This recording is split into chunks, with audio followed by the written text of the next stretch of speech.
Hello everyone, my name is Thanassis KAZANAS and I'm presenting a joint research with Charalapos Kechayas titled Food Market Dynamics and Supply Chain Resilience, Evidence from Greece and Europe. For decades, we taught our students that food markets operate on simple supply and demand curves. But the last 5 years have proven that if the trucks stop moving or the natural gas stops flowing, the curves disappear. Today, we are going to look at why market stability is no longer just an economic outcome, it is a logistical achievement.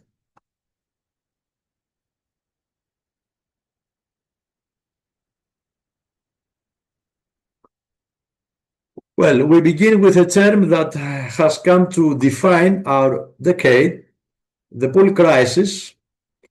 We aren't just dealing with a bad year, we're seeing the convergence of post-pandemic labor shortage, the Russia-Ukraine conflict, and accelerating climate stressors. As Nugroho 2024 points out, these aren't isolated incidents. They are overlapping shocks that have made supply instability a new normal.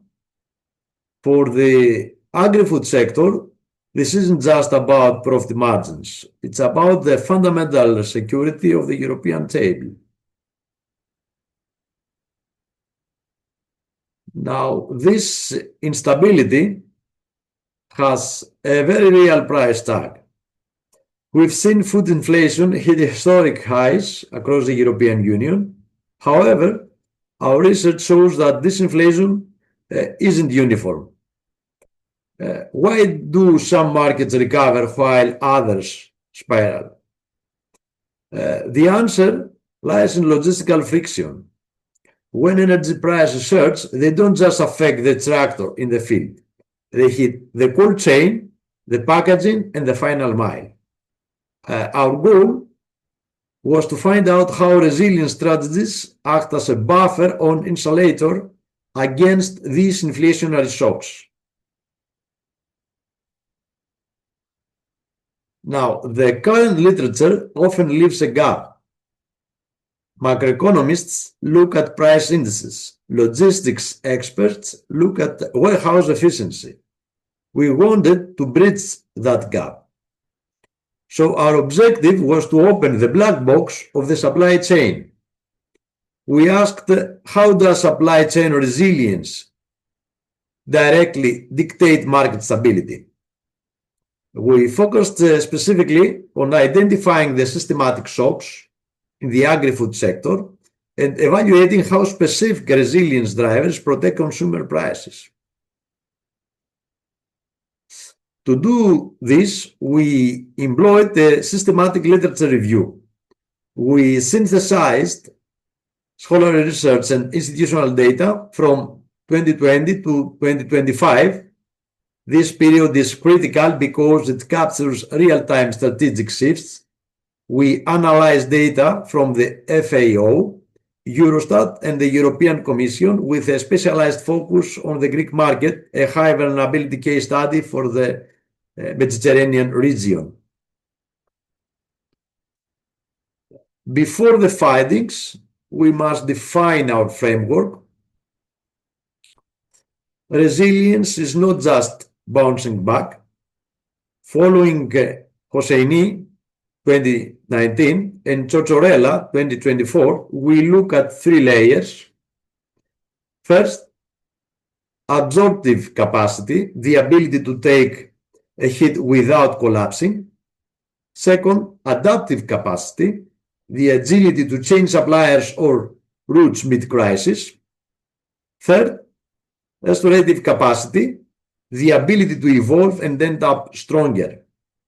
In the MBA context, in the Master in Business Administration context, this is a dynamic capability, the ability to sense and seize market opportunities even during chaos.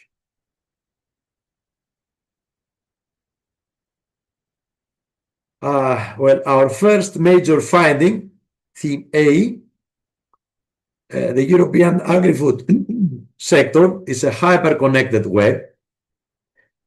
While this connectivity drives efficiency, it also creates extreme sensitivity. Roscoe, in 2022, described this as exposure to geopolitical blackmail. When a single trade corridor in Eastern Europe is blocked, the ripple effect is felt in a supermarket in Athens within days. We are only as stable as our most vulnerable neighborhood.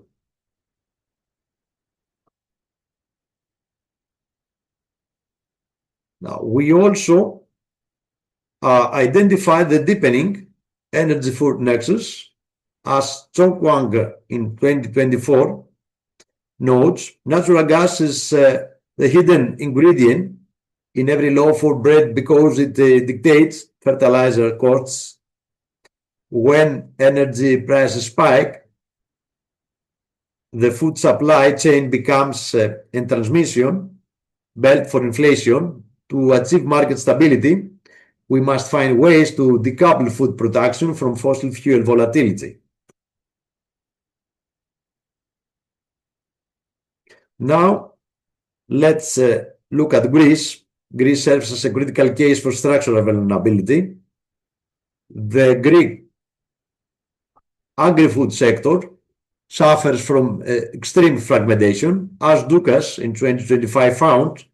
When your farms are small and fragmented, you cannot achieve the economies of scale needed to invest in resilience. Furthermore, Kaliva in 2024 highlights endangered reliance on imported intermediates.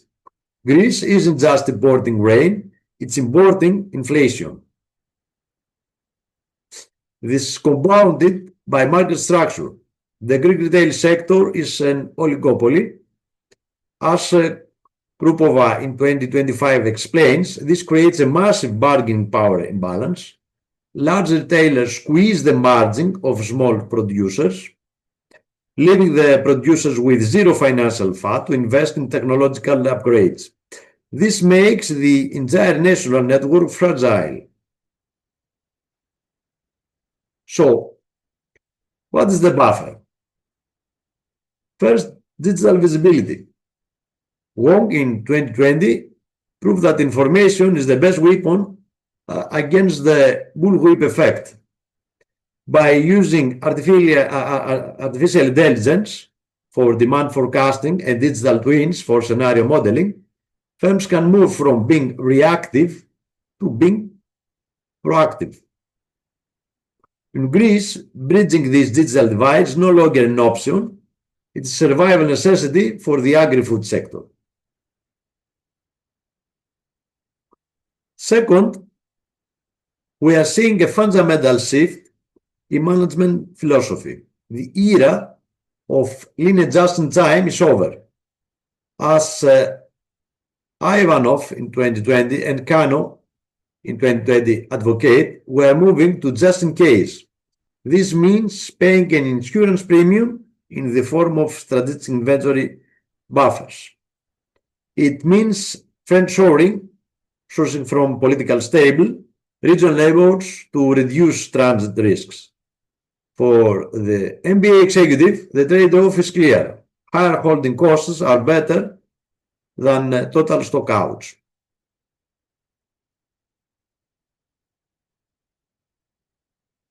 Now, to conclude, market stability is a direct derivative of supply chain resilience. In our paper, we propose a simple logic. Stability is proportional to resilience. Policymakers must stop looking at food price in isolation and start looking at the infrastructure that carries the food. We recommend incentivizing digital clusters and strengthening producer cooperatives in Greece to build the collective muscle needed for the next shock. Resilience is the only true insulator in a world of polycrisis. Thank you for your time, and I look forward to your questions. You may email us if you have any questions. Thank you very much.